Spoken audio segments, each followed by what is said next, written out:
What's up, you guys? Kurt Stubbs back once again with the Ohio High School Hoops Around the State podcast today.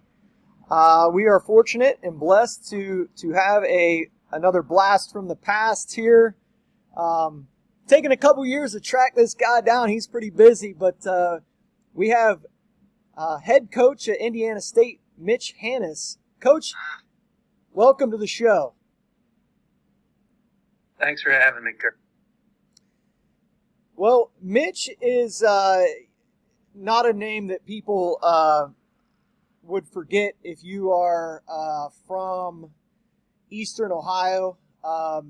Probably a lot of people from the Shelby County Athletic League probably know this guy pretty well. Coach, for those people that kind of lost track of you, what have you been up to? Obviously coaching, head baseball coach at Indiana State, but what's up with you? Well, right now, Kurt, I'm trying to chase down baseball players, but I obviously after high school went to Indiana State and played baseball. Spent then about after I finished here, I was in Milwaukee's organization for about 4 years. Came back and started my coaching career, and that's taken me a lot of places. Was an assistant here at Indiana State for about 7 years. Went to a junior college, ended up being a head coach and athletic director there for 10 years, and then I served as an interim president there for about 2.5. Got out of administration and got back into coaching, and have been here at Indiana State as a head baseball coach since 2014. Well, Mitch, is kind of downplaying probably his career at Indiana State. He is a Indiana State Hall of Famer, 2010 class of 2010. He was an All-American as a senior, playing second base for the Sycamores. Now, you played for Hall of Fame coach Bob Warren, correct? Correct.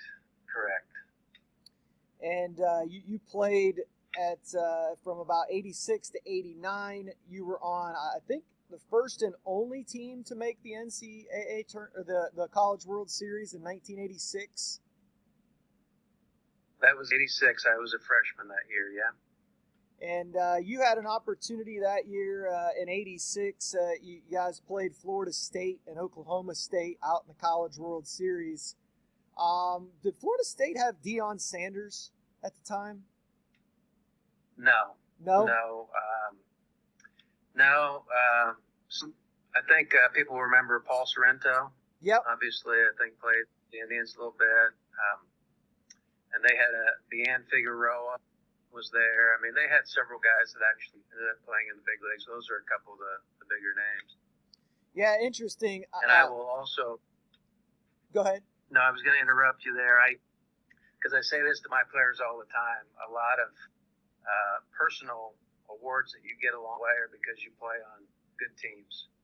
I think that goes underscored a lot. I think when you play on good teams and your teams have success, you get noticed. Maybe a little more than you should. But I think a lot of times we, especially our young athletes today, really underestimate the importance of playing on good teams. Yeah, and you played on, I think you were synonymous with good teams no matter what you were playing or where you went. Now, in 86, you not only played in the College World Series, but you played in the Legion World Series as well. Yeah. Maynard, American Legion baseball team, we made it to Rapid City, South Dakota in the World Series. Now, Bob Mazeroski was our manager.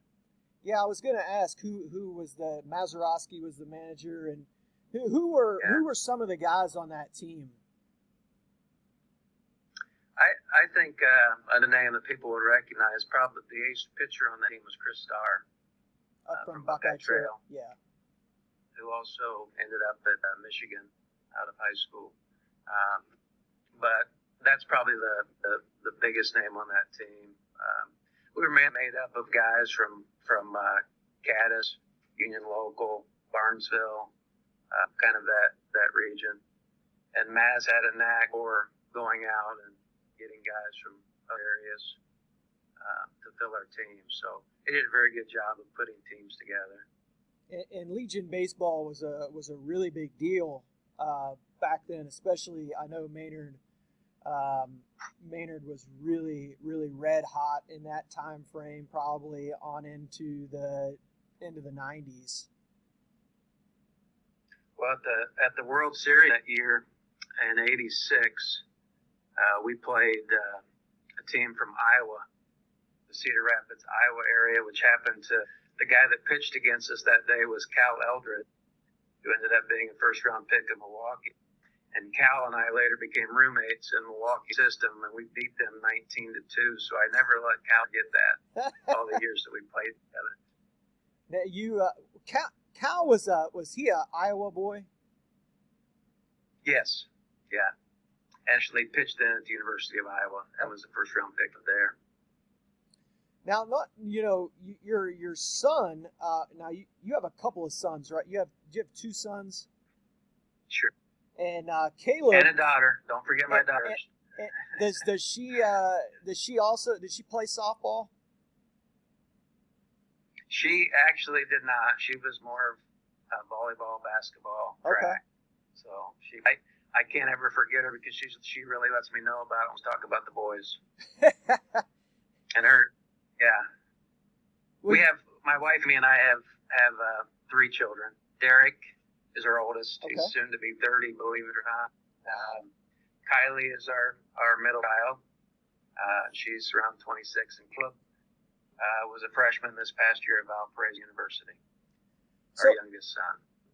I got to ask, your youngest son, Caleb, he had an incredible freshman year.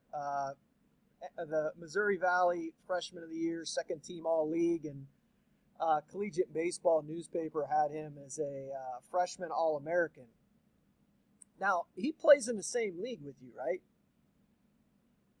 That's correct. That's correct. In high school, sometimes your kids are in the system and they come to you and you coach them, and that dynamic's tough. It would just, when I came here in 14, our oldest son had been here already for a couple of years in the program. So I did not recruit him here. He was established in the program. And when the youngest came through, we talked. It's just not a dynamic that works in college. It's very hard. And so we just felt it better that he go to another school. And he would be the first to tell you that he's glad that Dad's not on his room every day. So he's happy at Valparaiso. Well, you in 2019, your team made the regional final and lost to Vanderbilt there at ISU. That had to be quite the team accomplishment to make it that far. We had a really good club that year. I felt like it was probably the best club here since that '86 team that I was on. I just felt like we had a lot of really good pieces, and we took Vanderbilt to that a little bit in that series. They were just in a different class. Obviously, they ended up winning the national title, and actually that same year we split with Michigan at Michigan. So both teams have played in the finals that particular year and competed very well. We just felt like if we'd gotten to a regional, things might have turned out differently. But through Vanderbilt in 19 was not an easy task. Well, you've obviously done a fantastic job there. Your playing career at Indiana State, it speaks for itself, and your kids are successful as well. But I wanna reach back into the Wayback Machine and talk about your time at Skyvue. For those people listening, because there's people that listen all around the state. Graysville it's like one of those places you can't actually get to. Well, the school had a Graysville address, but it's not actually in a town. We were literally out in the middle of the country. Right. Yeah, I took a couple of bus trips there. Of course, we were made up of... Did you get there? Okay. Yeah, We had a couple. We had Graysville, Louisville, Bethel, Stafford. Some people would. Those were the kind of the schools that came together to make Skyvue. Yeah, when I was coaching basketball at Union Local, unfortunately, we had a couple of road trips out there to play Monroe Central. And if you miss, our bus driver was going about 70 mile an hour down the hill, and if you miss this left turn, I mean, you're gone. Half our team was white as ghost by the time we got there. Everybody was sick. Boy, it was. And then, Monroe Central, we had to go play a game, so that was fun. But, when you were there was Woodsfield and then Skyvue, which came together. Was it the mid 90s, somewhere early to mid 90s? I think I'm guessing here now at 94ish, maybe somewhere in there. I'm not sure exactly when that occurred, but I know that Skyvue gym was a home court advantage for a lot of years. Not just the travel to get there, but the atmosphere. I know when we were really at the height of everything, it was really uptick at great crowds, just an awesome atmosphere. Yeah, because one side is like, if I remember correctly, like one side was kind of like a stage. Yeah. Yeah. Yeah, I don't have very good memories from there. But now, when you were growing up, when did you start like playing basketball, baseball? I'm sure you started at a pretty early age. Yeah, we started at probably four-ish playing baseball. They had the D-ball and all of that stuff, and we probably started basketball. It was somewhere in grade school. It wasn't quite as early. We just had some of those. I remember my dad and another dad, Phil Hartshorn, was involved, and his father-in-law, Ward Young, was involved.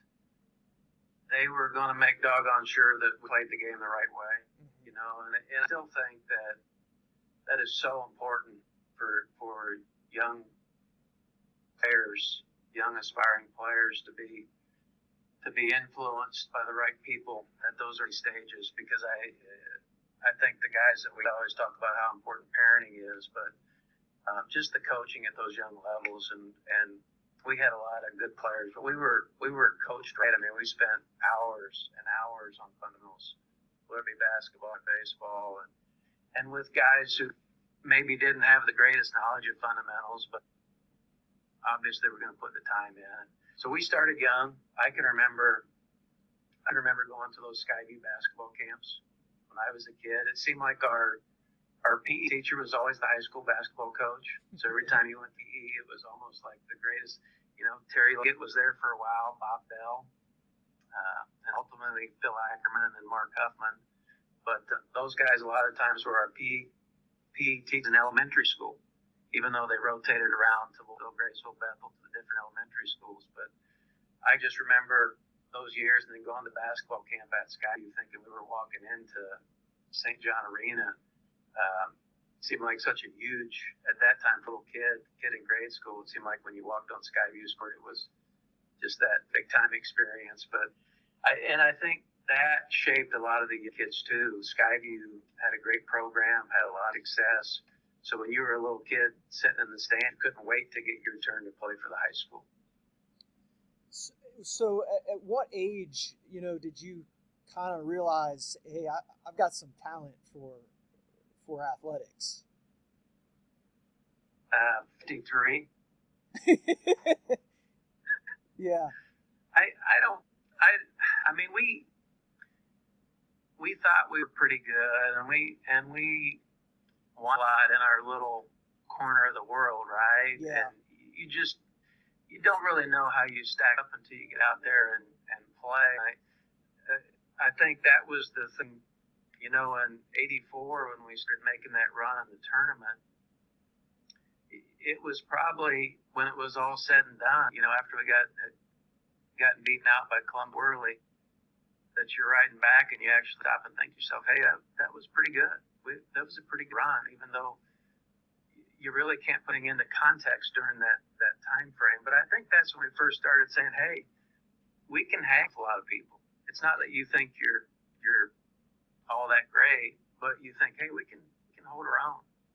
And I think that was kind of the mindset of those teams. Now, you come into high school in 81, 82. Did you play right away as a freshman in both sports? 80, yeah, I played right away. Kind of in basketball, I didn't. I started out on the JV team and then ended up with some varsity. We had kind of a bad year. And I think that particular experience helped me because I took my share of abuse being a young guy, and you're playing, and a lot of folks don't think you should be out there, and so you take a fair amount of criticism, and it motivates you down the road. So I think that time period actually helped me in the long run. I didn't think so at the time. You know, I feel for some of these young kids that you're put in that situation really before you're ready. And it's all the external pieces that are probably more tougher to deal with than the actual on the court stuff.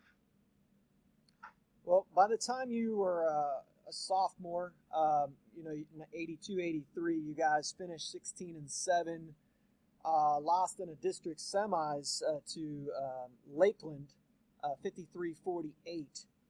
That game was played at St. John Arena in Steubenville, which no longer acts as a tournament spot, but St. John Arena, man, when it was packed, boy, it was a fun place to play. Now, do you recall that game against Lakeland? Jamie Helder had 20 points to lead Lakeland in that game. I just remember he had a game, and we spent a lot of our focus and to shut down. I think it was Sandy Sayre. Yeah. Is that right? Yep. Yeah, I think that was focal point of our defense, and then we let get away a little bit. And but I don't remember. I've had too many concussions, even though I don't know if I've had one, but I think I have by my memory. The thing I remember about St. John Arena is obviously it's one of the first places that we played where you shoot and there's nothing back there. Right. There's no background. And the other things, you never knew where each dribble was going to end up. If you hit that court in some spots and it was dead, a dribble might not come back up to you. I just remember it being awkward to dribble on and the shooting being different. But I also, again, as thinking back to those years, it was a big deal to get to go to Steubenville. And that was kind of, you had a good season if you won sectionals and you got to Steubenville. That was kind of the thought process back in the day. That's why, that team the next year, it was a big deal to get to Steubenville, and then we beat Strasburg the first game in Steubenville. And then you can, hey, we won a game here. That's a good deal. And then we snuck by Lakeland, Charlie Huggins, in that 41-38 game. And that's a game I remember the most because the night before that game, and the reason I remember that one vividly is I had the flu. Couldn't keep anything down. And so I remember my dad coming off afternoons. He worked on consolidated aluminum on the river there. And he came home off an afternoon shift, got home about 1 a.m, and I was up vomiting and gave me everything under the sun to try to get me to quit vomiting. So I just remember playing that game and just being weak as a cat. And then Charlie Huggins' teams would pass the damn ball around for 45 minutes where they'd take a shot. So it seemed like you played defense forever. But that's why I remembered that game so vividly, and we snuck out a win in that game. Yeah, the 80 your sophomore year, the 82-83 season, it was going to be tough to advance. That was Mike Smith and Buckeye Trail, Terry Leggett's team that ended up getting to the state tournament that year. I think they beat Bridgeport in a regional final, so I'm assuming two teams back then were coming out of. Yeah. The guy my head coach in high school, Kim Clifford, was the head coach at Cass. Yeah. And he used to tell me all the time about those single A double headers at St. John Arena and just how electric they were. Do you recall that atmosphere? You talk about like seats being on the floor and stuff like that. Yeah, I do. I think that same year that we played Highland, the following game, the following game that year was Wellsville and Shenandoah. So St. John Arena, back-to-back games. You had Skyvue and Highland, and Wellsville and Shenandoah. At John Arena. I just remember that being electric, and that's the most vivid picture I have in my mind of St. John Arena was those back-to-back games. And I think it was that game that the second game was a wild one with Wellsville and Shenandoah as well. So 83-84, by the time you guys are juniors, and still relatively young. I mean, outside, relatively young team. You guys finished 23-4 this year. You were, as you mentioned, you played in the regionals. You beat Highland in the district that year, and I believe, if I'm not mistaken, that was Charlie Huggins' last game as a coach. Yeah, I believe that's correct. And then we went to Canton, and we played East Canton, and then Wellsville. I just remember, and I remember the East Canton game because we saw the size of their team before we went up there. We were going through the walkthrough in practice, actually talking about their team, and I remember their team just being huge. And the I remember most about that is we played the best half of basketball we had played the entire season and went in the locker room behind. I remember that because I'm thinking, I don't know that we can play any better, and we were down 3 or 4 points. Yeah, and you mentioned that, so you beat East Canton 63-53, and you mentioned that Wellsville team you played in the regional final, and they had all 5 starters back from their double-A state tournament team the year before. I think Tom Wilson and Ron Elliott were on that team, and you guys were able to beat them 78-64 to advance to the state tournament. I'm sure, that was a big game for you guys. Yeah, and if you talk to anybody that knows the history of Skyvue basketball, they will tell you that game is probably the greatest game the Skyvue team has ever played. That we played as well as we could humanly play that night, and almost to a man, almost to the 5 guys on the floor. It just seemed like you had Brad Benninger and Todd Hilverding and Brian Leasure and Kilburn. That 5-man starting line probably played as well as we've ever played as a unit. Wellsville was awfully good, but that was our night. I think we were shooting almost 70% from the floor. So you arrive in Columbus that year at 23-3. Prior to that season, was there any thought, for you guys that we could make it to Columbus, or was it just take it one game at a time and we'll see where this ends up?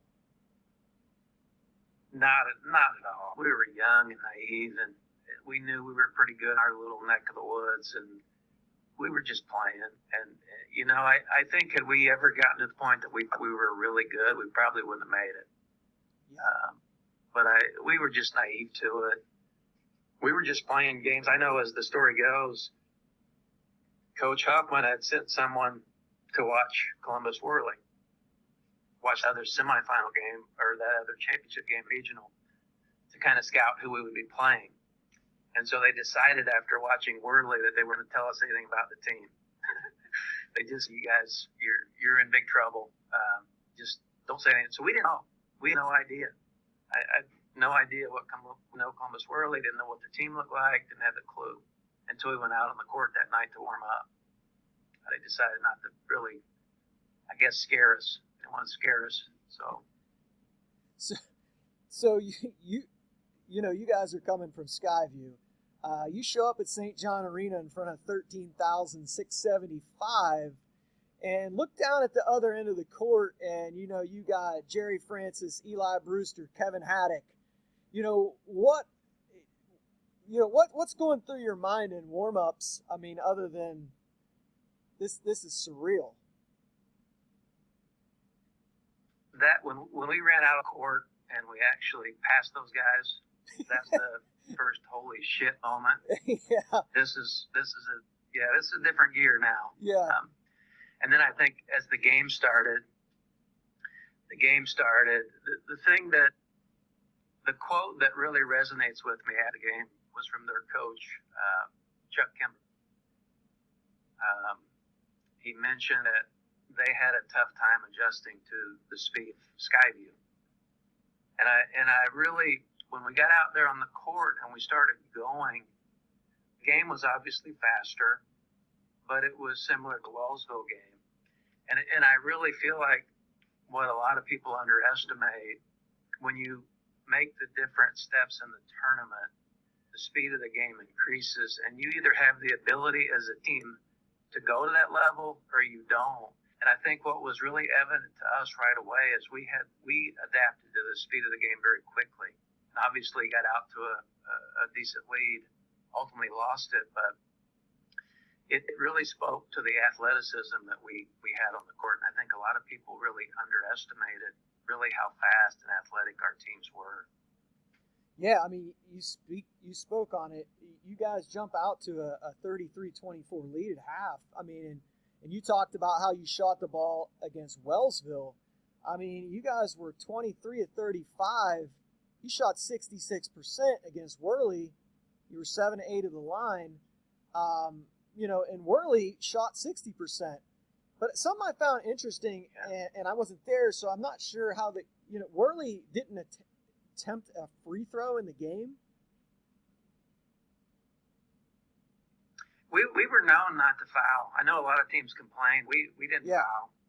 No, I'm just kidding. I think the bottom line, we spent so much time trying to protect the interior in that game that a lot of their shots were taken, maybe 12, 15 feet, and we weren't fouling them away from the basket. And so we did a pretty good job rebounding. We were concerned about being able to rebound and protect the interior, not just against Wehrle, but obviously in the Wellsville game, that's the reason why we started running the ball at the start of the game.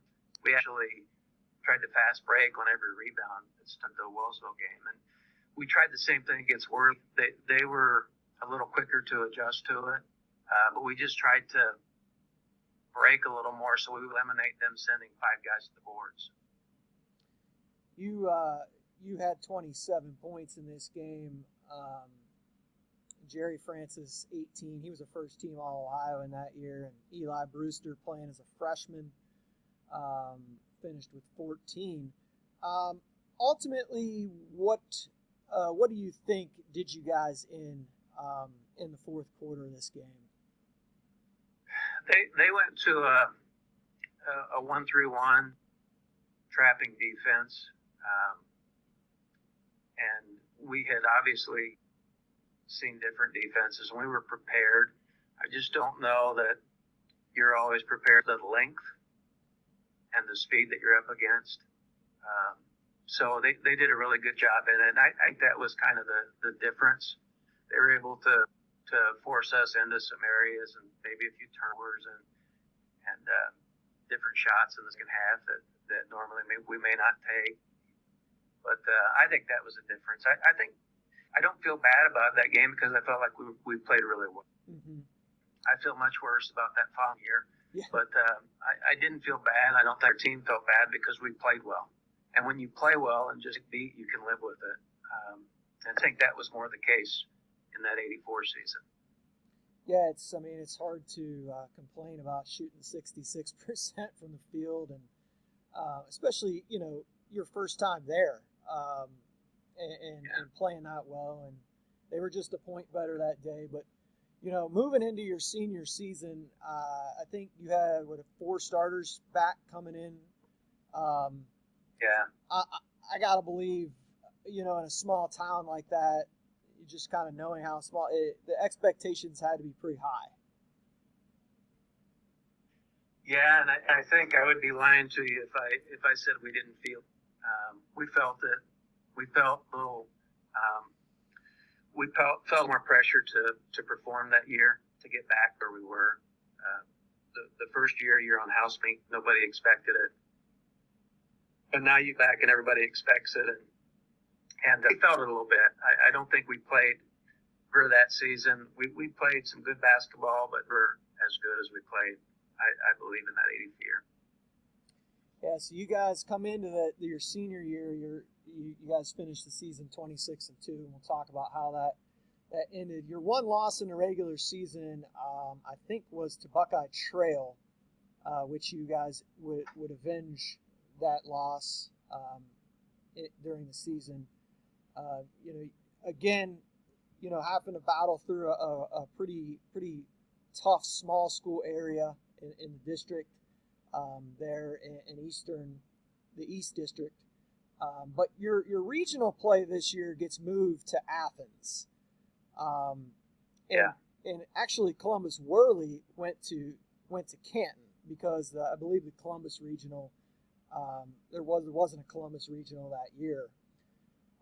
And you beat Franklin Furnace Green down there in the regional in the first semifinal game.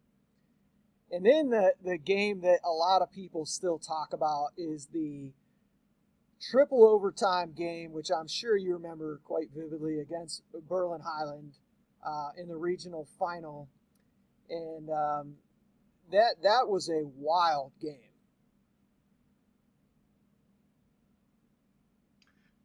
Yeah, that's probably an understatement too. Yeah, that was I remember going into that because so much in the tournament is about how you're playing at a particular time. Mm-hmm. And I remember Highland was playing extremely well. They were like us the before in '84. They were playing just very, very well, sharing the ball, shooting well. We were just playing very, very good basketball. And we were playing solid. We weren't playing our best basketball. And I remember going into that game, and you just hear some of the scuttlebutt and some of our fans saying, we're not going to beat Highland. And that gets back to you as a player. And that really motivated us, that maybe some of even our base was thinking, hey, we're not going to win this game. And I just remember that game. That game was a wrestling match from the onset. It wasn't like your typical basketball game where there's a little contact. It was a physical game from the beginning to the end. So both those teams at that third overtime were just spent. Yeah, Highland that year was led by junior second team All-Ohioan Keith Troyer, Perry Reese, now the head coach there at Highland. You tied this game at 51 with 28 seconds to play on some free throws, but you would foul out in the second overtime. And interesting thing I found, came across when I was looking back at this game was Brian Leasure had some difficult plays in the second overtime, but he came back and came up huge in the third overtime. I think he had a lane violation or something like that in the second overtime. He missed a couple of free throws, but then has two huge buckets in the third overtime to help you guys secure that win. Well, and I think if you go back and look at those buckets were probably both great assists from Todd Hilverding, who is a guy I don't understand how he's not in our OVAC Hall of Fame down in Southeast Ohio, but probably one of the best basketball players to come through our area in terms of a very rated guy. And he was a tremendous passer. And if you look, a lot of the baskets that a lot of us got in the old court and other areas, a lot of those came from him, assists. And I remember one of those for sure was a long pass down the court to Brian. I'm sure what the other one was, but I do remember in the last 28 seconds there was a foul, and there was confusion because I think the thought was that Leasure was supposed to go to the free throw line, 28 seconds to go, and we were down 2. Somehow they pointed at me, and I ended up in the guy to shoot the free throws. And I know Perry Reese, there was about a 5-minute delay of him arguing that I wasn't the guy that was supposed to be going to the line. So I had to kind of stand there and wait before shooting those free throws, but I kind of remember that particular moment of that game. Yeah, like I said, you fouled out there in the second overtime. But you mentioned Todd Hilverding, who was a junior on this team. He was 9 of 10 from the field this night for 18 points, and obviously, a really good passer as well. You guys shot 60% from the field that night. It seemed like you, like in the big games, you guys played great. I mean, it just seemed like it was that was synonymous with your teams. Yeah, I think what we did very well was we shared the ball well. We got shots. Probably why the shooting percentage was always good. And people ask me about those teams, and I always say, we had everybody on the court could stand there and knock down a 70-foot jumper if you left them free. It wasn't like, we got to get the ball to Mitch on time, we got to get the ball to Todd. It was, hey, these other guys can beat you, and that's why we had such a solid run and all of those. Because to make deep runs, you got to have a deep team. Right. And I think a lot of people underestimate that. Well, we'll talk about a good moment here for you guys in the state semifinals. You're playing Van Buren, who's undefeated coming into this. Len Martin's team's undefeated. Really, really good team. All-Ohio, first team All-Ohio, and Chad Keller. He was only a junior on this team, who did end up with 20 in this game. But, this game was, you guys got way down in this game thanks to a second quarter where they outscored you 21-8. What was going on there in the first half? I don't have any idea. I lost your video, didn't I? I don't really know what happened. It just seemed like, a lot of people, I hear this a lot. Teams come out in the state semifinal, they come out and they say, well, that team come flat. You don't come out flat in big games. You might come out tight. You might, we were probably light, to tell you the truth. I know the last high school game we played that year at home, Columbus Wehrle made the trip to Skyvue. They sat in the stands and watched our game. Our last regular season game. Chuck Kemper brought his team to Skyvue to watch a Saturday game. Yeah, these guys come from, they had to be in just shock of where they were at. And so you got Wehrle over there on the other side, and I think in the back of our minds, you couldn't help but think about a rematch. And I think game 1 started, and we realized we weren't going to get a shot at a rematch with anybody. So I think we were just getting beat. They were executing and weren't. To me, that's kind of the first half, and we did a terrible job of keeping the big guy off the boards. He was getting inside, getting good shots. Keller just killed us in that first half. Well, you start cutting at this lead in the third quarter, but it was the fourth quarter that really, was what did Van Buren in. You guys outscored them 25-12 in the fourth quarter to secure that 62-54 win. This is a large crowd, 13,995 sellout crowd. Van Buren, another small town up northwest Ohio, just rabid fan base. So I'm sure this was a hot ticket at St. John Arena.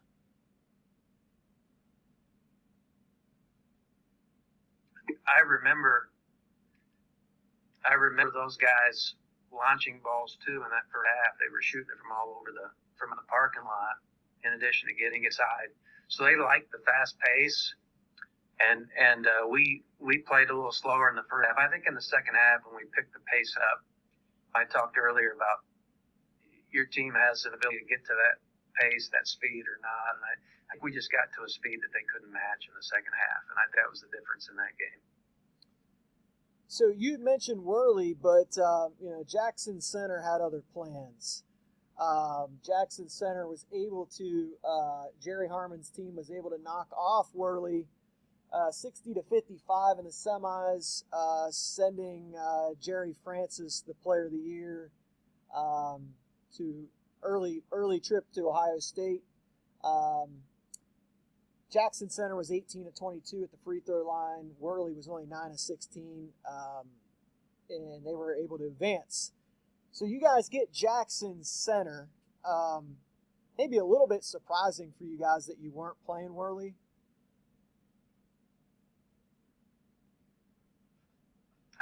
No question. I mean, but I will tell you this: we actually watched the Jackson Center Wehrle game. We stayed and watched there in St. John Arena, so it wasn't like you say, "Oh, good deal, we don't get Wehrle," But you see another club, so these guys are good. So we knew we were facing a club. It wasn't. Had we not been in the arena that night, you might think differently. You might think, "Hey, thank God we don't have to play Wehrle," but we saw that game and the way Jackson Center played on the stretch of that game when the chips were down, and we knew we had our hands more than full that championship game. Yeah, Jackson Center, great backcourt with Tony Meyer and Keith Dosick to lead those guys. And this is a game, state finals game that you guys led 40-29 at half. Things seem to be going well. Was that the feeling in the locker room, or could you sense that there was, that they were gaining momentum? No, I think the first half was 40-29. We played it at the pace we like. Obviously, 40 is probably a few more points than could go for us in the first half, but no, we felt good. We were confident that we were controlling the game. So, the second half, they kind of chip away at that lead. You actually end up fouling out in this game, which, looking back at some quotes from Coach Mark Huffman that, I'm assuming that he was thinking about, pulling the ball out and killing some clock, and then you pick up that fifth foul. Well, I was a notorious reach in and slap ball guy. I think probably the part I remember most about that game, they came out in the second half and put a chaser on me, and they just played kind of a box and one. And I remember us getting really good shots. We just went cold in that second half. And I think even at times, they were chasing both Todd Hilverding and myself. So they had made the decision to make someone else beat them, and that's kind of how they played the second half. And it really took us off kilter for a while because typically in the regular season when we saw that, we knocked down enough shots quickly to get a team out of a kind of a trick combo type defense. Yeah, I mean, this game was played at a pretty high level. They shot 51%. You shot 57%. Free throws for both teams weren't great, but, Dosick and Meyer fouled out for them as well. And insert, you happen to be on the other end of probably one of the greatest state tournament stories of all time, when they insert Jeff Teeters. Hey, I've got a call, Kurt. I've got to go. Okay. I'm just kidding. Oh. I'm just kidding. It's a moment that I hate reliving. And every time I tell people all the time, every time I get this game out of my system for a little while, it comes back. This game still haunts me. I'm 53 years old. I don't get it out of my system. But yeah, insert Teeters and I think we missed a free throw. We got some new blood in the game. We're rotating back into a zone. I think maybe three guys rotate back to a zone where they're supposed to be. The other guys are trying to find out where they're supposed to be, and he ends up with a wide open runner about 12 feet from the basket at the buzzer, and the rest is history. You know, they had that moment of glory for a lifetime, and we get the moment of misery for a lifetime. But you know, a lot of people say at least you got there. But I think with competitors, you ask anybody on our team, you know, that second year it wasn't about getting there. It was about, hey, if we don't win this thing, we're going to be really disappointed, and we were. You know, you're exactly right. I'm sitting there because I've seen the shot, and I'm sure you've seen it several times. But yeah, is it one of those things where like it was like frozen in time, where like in your mind you're hoping that thing's not going in? I know Coach Huffman said as soon as it left his hand, he thought it was good.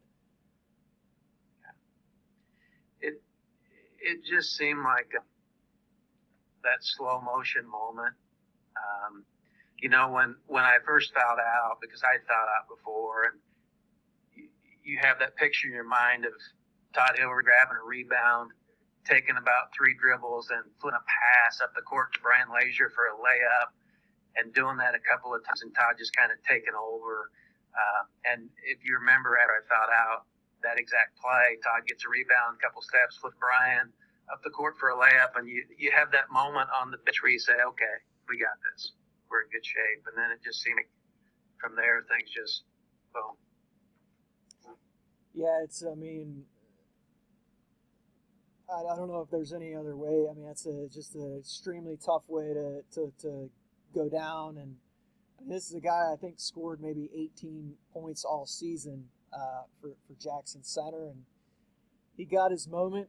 I believe he's now an attorney in Cincinnati or something like that. But you know, it wasn't the end for you guys as a basketball team. You know, for you received, but a lot of these guys are back. I mean, even with you fouling out, you know, with Dosick and Meyer fouling, I know they still had Scoggin, but you still guys, you had to like your chances in overtime. You know, with Todd and Aaron and Brian and Vince. No question. I think. I mean, we still felt like, especially when Meyer fouled out shortly after I fouled out.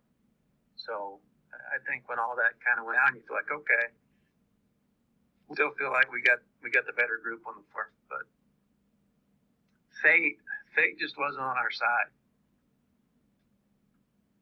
Well, Coach Huffman did an unbelievable job because he regrouped you guys, a lot of the same cast of characters. And you guys, you know, took the ball diamond by storm there in the spring, where you guys would go 26-2, eventually winning the state championship, coming out of the Dover Regional. You know, you beat East Canton, you beat a really good Ashtabula St. John team 4-3. You know, back in those days, like in '84, who knocked you guys out of the baseball tournament? I think it was Fort Fry. Okay. I believe it was Fort Fry.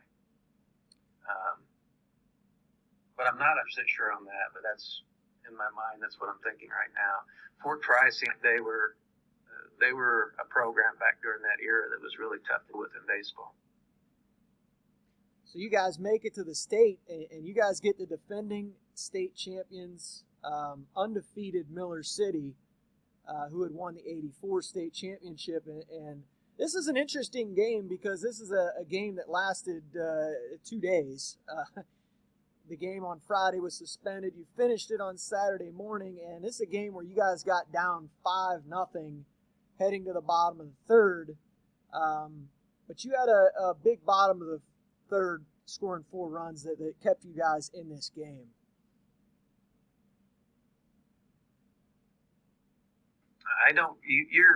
you're dealing with a bad memory again, but I just remember Miller City being a lot better than we were. Thank goodness we only had to beat them one time, because I think they had the Johnston kid on the mound. And if you ask any of the guys today how in the world we beat Miller City, I think they'll all tell you there's no question those guys had a better team than us. We just, that game survived and advanced. And the thing I remember most about the game is I got a ground ball at shortstop, which would have been the third out, even before extra innings. And I airmailed that thing, and that's they tied the game. So, yeah. But then we were fortunate enough to win it. I know brother started on the mound for us, Mike. And then Todd Hilverding came in relief, finished that one, and then threw the next one. That is, when no pitch limits back then. No, that's incredible because, your brother Mike starts the game. Hilverding goes 4 2/3, striking out 7 to get the win over Miller City. You guys scored 4 in the bottom of the 5th to win that game 9-8. Hilverding comes right back and throws a complete game in the finals the same day against Fort Laramie. So you kind of got a little bit of revenge on the Shelby County League. Jackson Center and Fort Laramie are in the same league. So you finally got a little bit of revenge on them. This is a game you guys pretty much controlled, from the start, jumped out to a big lead and end up winning this game 9-2 to capture the state championship. Yeah, I think if I remember right, I remember Todd's rubber arm, and then I think Mike, it was 5-0, and I believe Mike a grand slam, my brother Mike. Correct. And that kind of blew the game open. And yeah, those are the two things I remember the most in that last game. Yeah, I want to, some of the key pieces that your catcher Tim Winland had a really good game in the semis. Frank Antiel had a good game in the finals. Your brother hits the grand slam. I think you had 4 hits in the 2 games, a double and a triple in the finals. And Todd Hilverding goes the distance, striking out 8, walking just 1 in the second game. That's just unbelievable. And it's 2 different sports, especially at the high school level. Basketball, you're talking 14,000 fans. Baseball, a little bit of a different. High school baseball doesn't draw nearly what football and basketball does. But how did that? Did that wipe away any of that distaste from that basketball, or was it just something different? It was just something different. I think at first we thought it would kind of replace that, but as years go by, it doesn't. It's kind of a separate piece. And I think the thing that with the baseball is different than the basketball. Remembering that attorney run, single elimination is a very tough deal in baseball. At least in basketball, 2 teams, you don't have a particular pitcher. You're just, hey, it's us against them, neutral court. Baseball, single elimination, there's so much that can happen. I remember in that Ashton Beulah game, Kevin Hartshorn, our left fielder, the final out is a catch he makes leaning out over the left field fence with a runner on. They would have hit a 2-run homer to win the game. Wow. And he robbed a home run. That's how that game ended. And I think Tim Winland started catching again in the sectional because Donnie Bartonslaw, our other catcher, had broken a finger. So there's so much that went into that. You just start scratching your head and how do we get to that point, and how do you win it when Miller City is as good as they are? And I think there's a lot more good fortune in baseball, single elimination tourney, that has to happen for you to win it than the basketball. And so when that thing in baseball was, you almost wipe your brow and say, whew, not sure how we did that, but we did. So. and then that would wrap up your high school career at Skyvue, and I mean just an unbelievable run from the 83, 84, 85 time period at Skyvue. I know when I made the trips out there, you guys still have like the mural on the wall out there, and I just stood there and looked at that for probably 15 or 20 minutes. Just incredible memories with a group of guys that you were probably together almost all the time.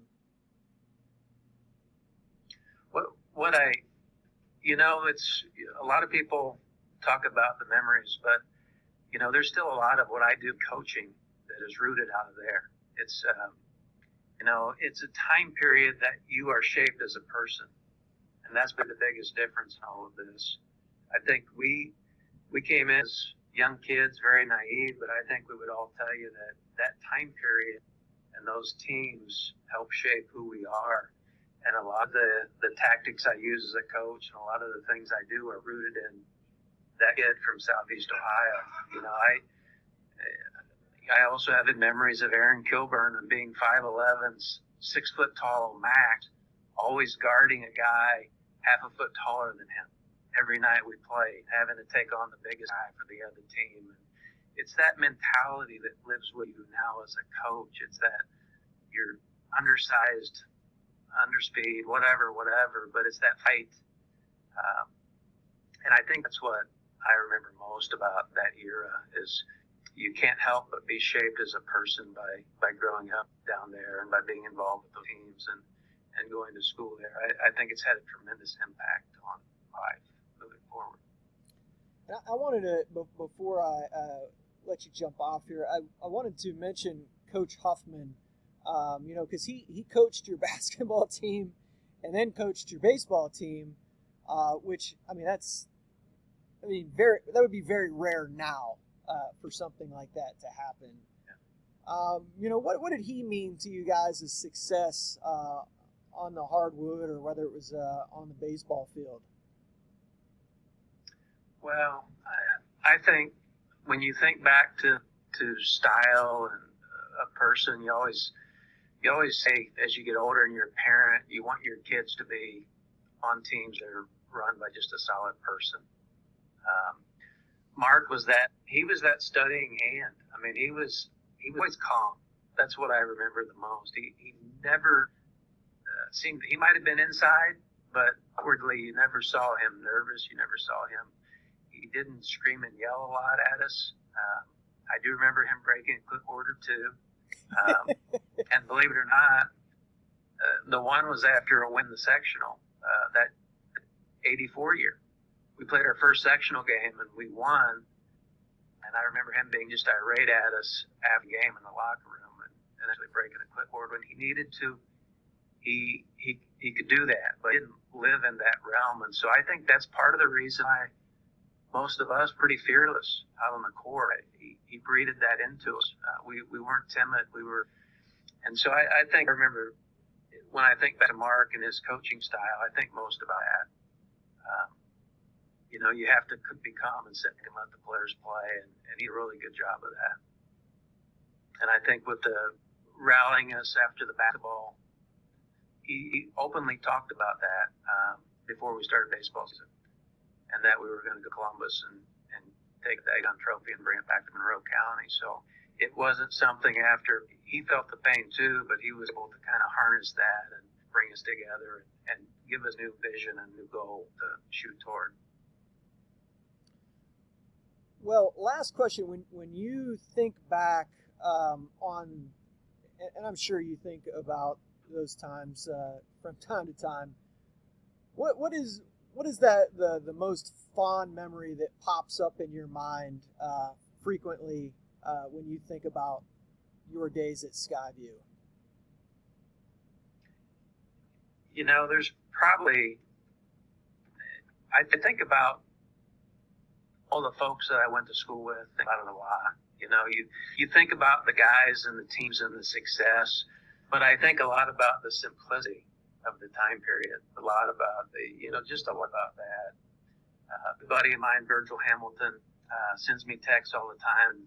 Someone in our class has a son that's doing well, or Aaron Kilburn just recently won some bow shooting contest, and he sent me the picture. Just that to keep me up to speed with what's going on back home and in contact with those guys. I that's the thing when you're done with this and somebody tells you, hey, you'll never be in the locker room with these guys again, you'll never be in the classroom with all of these students again. As a young kid, you say, yeah, I know. Say, boy, life goes quick, enjoy it. Your kids are going to grow up. I say, yeah, I know. And I think as the years have gone by and this one has speeded by, I just miss the simplicity of that time and just talking to the guys and spending time with those guys I grew up with.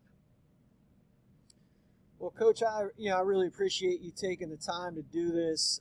This has been probably more fun for me to talk about that era.